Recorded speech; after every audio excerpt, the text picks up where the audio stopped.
Mortgage rates now topping 5% as the spring home buying season starts to take off. Diana Olick joins us with the latest report on mortgage applications. And Diana, what's the numbers?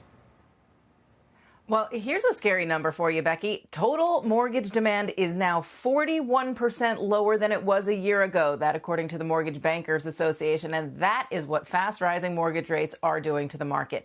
The average rate on the 30-year fix for conforming loans jumped from 4.8 to 4.9% last week for loans with 20% down. That's the weekly average from the MBA. But yesterday it crossed 5%, according to Mortgage News Daily, which obviously runs the rate daily. Now, that's both a financial and an emotional line crossed. Higher rates caused refinance demand to drop 10% last week, now down a stunning 62% from a year ago. That's the lowest level since the spring of 2019. Refis were half the market a year ago, now barely 39% of it. Mortgage applications to buy a home fell 3% for the week and were 9% lower than the same week one year ago.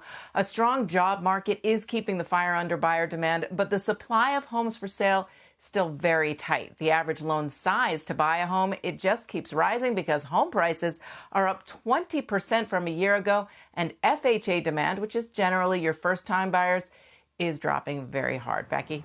And Diana, I think this gets to the heart of it. We've been trying to figure out when home prices will actually come down.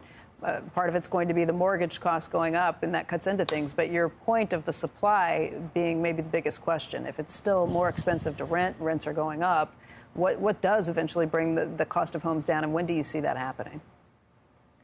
Well, generally, prices lag sales by about 6 months, and we've seen pending home sales, that is, signed contracts on existing homes, come down for about 4 months. So you would expect to see prices start to ease soon. We still haven't seen it yet, though. Those annual gains just keep getting bigger. Another question is new construction. We are starting to see supply in the new construction market increase. So do builders start bringing their prices down a little bit? Well, they're still up against high costs for land, labor, materials.